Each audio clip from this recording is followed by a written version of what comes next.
জয় শ্রী রাধা মাধব। সকল ভক্তের চরণে অসংখ্য প্রণাম জানাই। আজ আমি শ্রীমদ্ ভাগবত গীতার নবম অধ্যায় রাজগুহ্য যোগ 7 নং শ্লোক থেকে আলোচনা করছি। গুরুতম জ্ঞান প্রদান করা হয়েছে এই নবম অধ্যায়ের মধ্য দিয়ে। ভগবান শ্রীকৃষ্ণ এই জগৎকে সৃষ্টি করেছেন, পালন করছেন এবং এই জগৎকে তিনি ধরে রেখেছেন। তার ইচ্ছাতেই এই জগতের সৃষ্টি হয়, প্রলয় হয় এবং স্থিতি হয়। একমাত্র ভক্তিযোগের মধ্য দিয়েই ভগবানকে লাভ করা সম্ভব। ভক্তিযোগ অবলম্বন পূর্বক ভগবানের পরম ধামে ফিরে যাওয়া সম্ভব। ভগবান বলেছেন, সর্বভূতানি কৌন্তেয় প্রকৃতিং জানতি মামিকাম কল্পক্ষয় পুনস্তানি কল্পাদৌ বিসৃজ্যমাহম। হে কৌন্তেয়, কল্পের অবসানে সমস্ত জড় সৃষ্টি আমারই প্রকৃতিতে প্রবেশ করে এবং পুনরায় কল্প আরম্ভে প্রকৃতির দ্বারা আমি তাদের সৃষ্টি করি। এখানে কল্প কথার অর্থ ব্রহ্মার মৃত্যু হলে, ব্রহ্মার আয়ু 100 বছর এবং তার একদিন পৃথিবীর 430 কোটি বছরের সমান। তার রাত্রির স্থিতিকালও একই রকম। তার 1 মাস এইরকম 30 দিন ও রাত্রির সমন্বয়। এইরকম 12টি মাসে তার 1 বছর হয়। এইরকম 100 বছর পর যখন ব্রহ্মার মৃত্যু হয় তখন পৃথিবীতে প্রলয় হয়। এর অর্থ ভগবানের দ্বারা প্রকাশিত শক্তি পুনরায় আবার ভগবানের মধ্যে লীন হয়ে যায়। তারপরে আবার যখন জড়জগতের সৃষ্টির প্রয়োজন হয়, ভগবান আবার এই জগৎকে সৃষ্টি করেন। এইভাবেই জড়জগৎকে ভগবান সৃষ্টি স্থিতি প্রলয়ের মধ্য দিয়ে আবর্তিত করেন। প্রকৃতিং সমবষ্টভ্য বিসৃজ্যামি পুনঃ পুনঃ ভূতগ্রামমিমং বিষ্ণমহবশং প্রকৃতির বশাৎ। এই জগৎ আমারই প্রকৃতির অধীন। তা প্রকৃতির বশে আপনা থেকেই আমার ইচ্ছার দ্বারা পুনঃ পুনঃ সৃষ্টি হয় এবং আমারই ইচ্ছার দ্বারা অন্তকালে বিনষ্ট হয়। অর্থাৎ এই জগৎকে ভগবান সৃষ্টি করেছেন এবং তার স্থিতি ও প্রলয় ভগবানের ইচ্ছার উপরে নির্ভরশীল। এই জড়জগৎ ভগবানের অপরা বা নিকৃষ্ট শক্তিরই প্রকাশ। সৃষ্টির সময় জড়শক্তি মহত্ব রূপে পরিণত হয় এবং প্রথম পুরুষ অবতার মহাবিষ্ণু তাতে প্রবেশ করেন। তিনি কারণ সমুদ্রে শায়িত থাকেন। তার নিঃশ্বাসের ফলে কারণ সমুদ্রে অসংখ্য ব্রহ্মাণ্ডের সৃষ্টি হয়। সেই ব্রহ্মাণ্ডর প্রতিটিতে তিনি প্রবেশ করেন গর্ভোদকশায়ী বিষ্ণু রূপে। প্রতিটি ব্রহ্মাণ্ড এভাবে সৃষ্টি হয়। তিনি নিজেকে আবার ক্ষীরোদকশায়ী বিষ্ণু রূপে প্রকাশিত করেন এবং সেই রূপে সর্বভূতে প্রবিষ্ট হন। এমনকি অতি ক্ষুদ্র পরমাণুতেও ভগবান পরমাত্মা রূপে প্রবেশ করেন। জীবেদের মধ্যে যেটি হয় সেটি হচ্ছে তাদের জড় প্রকৃতির গর্ভে সঞ্চারিত করা হয়। অর্থাৎ জীবেদের পূর্বজন্মের কৃত কর্মফল অনুসারে তাদের বিভিন্ন যোনিতে সংস্থাপন করা হয়। তাদের অতীতের কর্ম অনুসারে তারা বিভিন্ন অবস্থা প্রাপ্ত হয়। এইভাবে জড়জগতের কার্যকলাপ শুরু হয়। ব্রহ্মাণ্ড সৃষ্টির সাথে সাথে এই প্রজাতিরও সৃষ্টি হয়েছে। অর্থাৎ বিভিন্ন পশু পাখি মানুষ সমস্ত কিছুরই ব্রহ্মাণ্ড সৃষ্টির সাথে সাথে সৃষ্টি হয়েছে। কারণ পূর্বকল্পের প্রলয়ের সময় জীবেদের যার যেমন বাসনা ছিল, কর্মফল ছিল, সেভাবেই সে এই পৃথিবীতে জন্মগ্রহণ করেছে।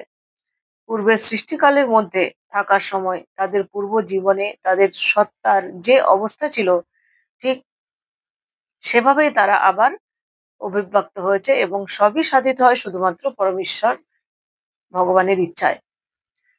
এটি পরমেশ্বর ভগবানের অচিন্ত্য শক্তি এবং বিভিন্ন জীব প্রজাতি সৃষ্টি করার পর তাদের সাথে ভগবানের কোনো সংস্পর্শ থাকে না। বিভিন্ন জীবের কর্মবাসনা পূর্ণ করার জন্যই ভগবান জড়জগতের সৃষ্টি করেছেন, কিন্তু ভগবান কখনোই তাতে লিপ্ত হন না। অর্থাৎ জীব কর্মফল অনুসারে বিভিন্ন দেহে আবর্তিত হয়। কর্মফল অনুসারে বিভিন্ন দেহে প্রবেশ করে তার আত্মা এবং কর্মফল ভোগ করে আবার পুনরায় সে তার নিত্য ধামে প্রবেশ করে।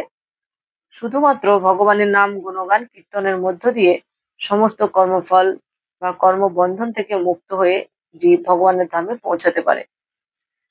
নচমাং তানি কর্মাণি নিবধ্নন্তি ধনঞ্জয় উদাসীনবদাসীনমাসক্তং তেষু কর্মস।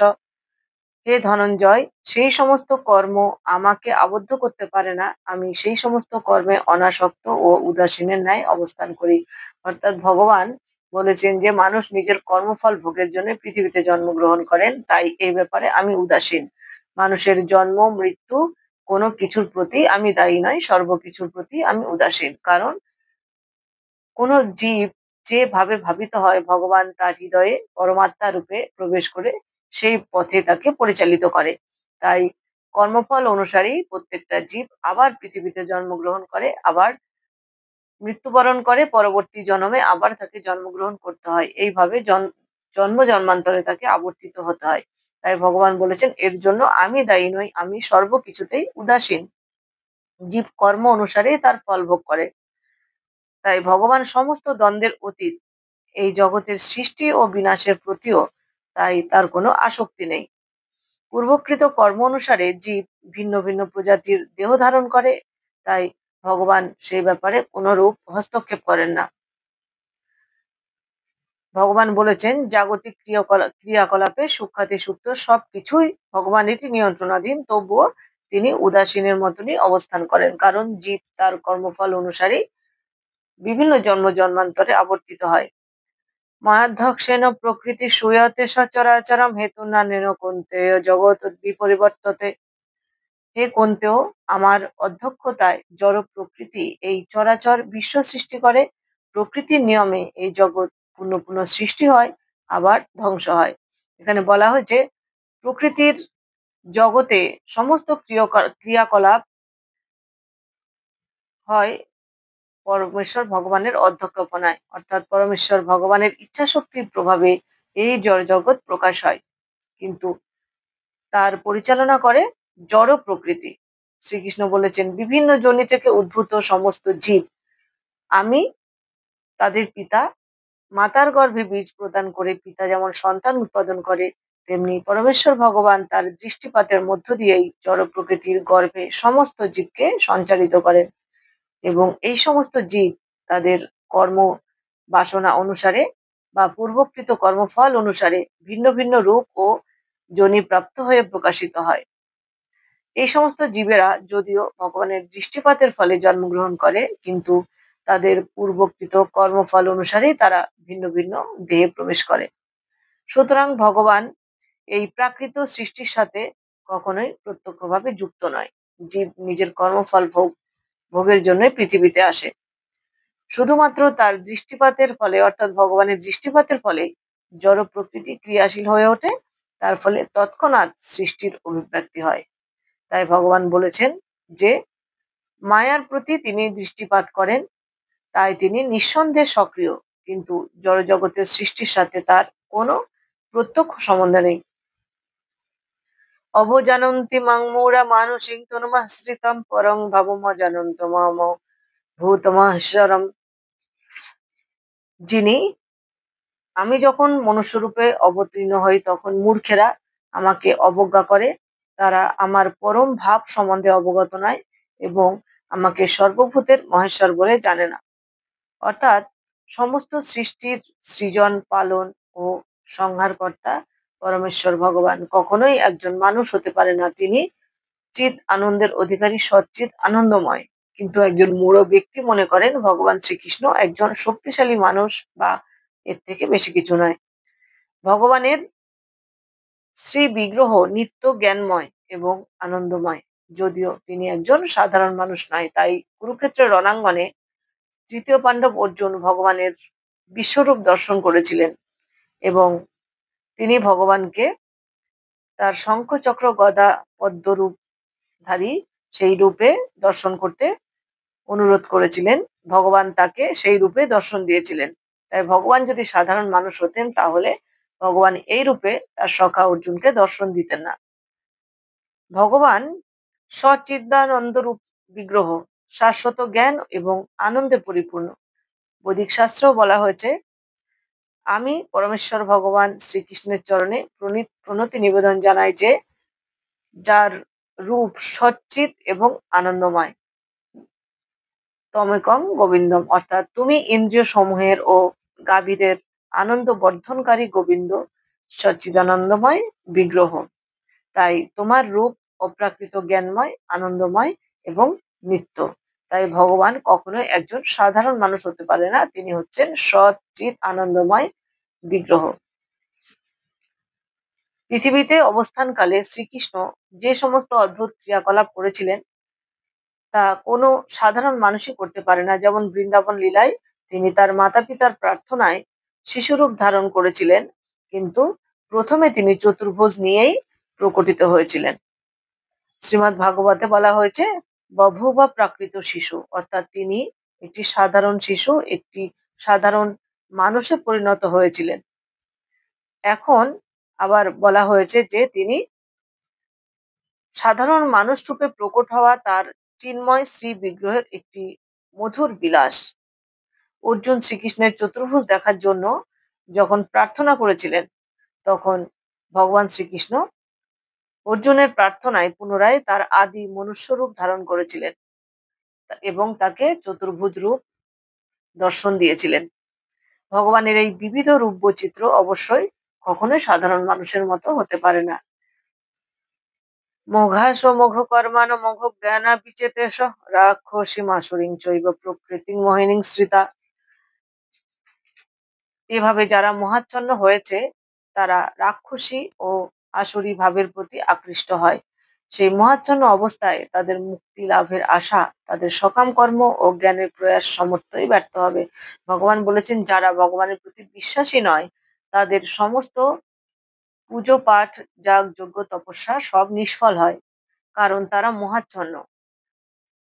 আয়নায় ধুলি পড়লে যেমন তার প্রতিবিম্ব চোখে পড়ে না, ঠিক তেমনি অজ্ঞানতার অন্ধকারে মানুষের হৃদয় মোহাচ্ছন্ন হয়ে পড়লে বা অজ্ঞানতার দ্বারা আবৃত হলে সচ্চিৎ আনন্দময় শ্রী বিগ্রহের রূপ সম্বন্ধে কোনো জ্ঞান সে প্রাপ্ত হতে পারে না, বা আত্মা ও পরমাত্মা সম্বন্ধে কোনো জ্ঞান তার হয় না।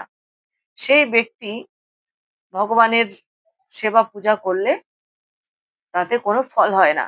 মোহাচ্ছন্ন ব্যক্তি কখনোই ভগবানের সান্নিধ্য লাভ করতে পারে না। তাই ভগবান বলেছেন যে এই ধরনের মোহাচ্ছন্ন ব্যক্তি রাক্ষসী এবং আসুরী ভাবের প্রতি আকৃষ্ট। তাই সেই মোহাচ্ছন্ন অবস্থায় মুক্তি লাভের আশা তার ব্যর্থ হয়, কারণ সকাম কর্মের ফল মানুষকে জড়জাগতিক কর্ম বন্ধনে আরো বেশি করে আবদ্ধ করে। তাই সকাম কর্ম করার মধ্য দিয়ে জীবনযাপন করলে কখনোই সেই যোগী মুক্ত হতে পারবে না, কারণ সকাম কর্ম করা হয় জড়জাগতিক সুখ লাভের আশায় বা ফল লাভের আশায়। ভগবান বলেছেন নিষ্কাম কর্ম, অর্থাৎ ভগবানের শ্রীচরণে ফলাফলের আশা অর্পণ করে নিষ্কাম ভাবে কর্ম করে যেতে হবে। অন্তরকে জ্ঞানাগ্নি দ্বারা দগ্ধ করে স্বচ্ছ করতে হবে বা পবিত্র করতে হবে। তারপর ভগবানের শ্রীচরণে কর্মের ফল নিবেদন করে নিষ্কাম ভাবে কর্ম করে গেলে তবে ভগবানের ধামে পৌঁছানো সম্ভব। তাই সকাম কর্মী বা সকাম কর্ম সম্পাদন করা যোগী কখনোই ভগবানের ধামে পৌঁছাতে পারবে না।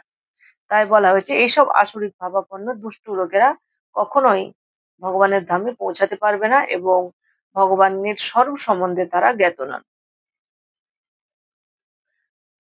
মহাত্মনস্তু মাং পার্থ দেবীং প্রকৃতিমাশ্রিতা ভজন্তু ন মনস জ্ঞাতা ভূতা দিমম ব্যয়ম। হে পার্থ, মোহমুক্ত মহাত্মাগণ আমার দৈবী প্রকৃতিকে আশ্রয় করেন। তারা আমাকে সর্বভূতের আদি ও অব্যয় জেনে অনন্য চিত্তে আমার ভজনা করেন। অর্থাৎ মোহমুক্ত মহাত্মা বলতে যেসব ব্যক্তি জড়জাগতিক কর্মবন্ধন থেকে মুক্ত হয়েছেন, দেহ মন প্রাণ ঈশ্বরের সেবায় নিয়োজিত করেছেন, জড়জাগতিক কোনো সুখ লাভের প্রয়াসী নয় এবং তারা ঈশ্বর সন্ধানে নিজের সাধনায় নিজেকে ব্যস্ত রেখেছেন।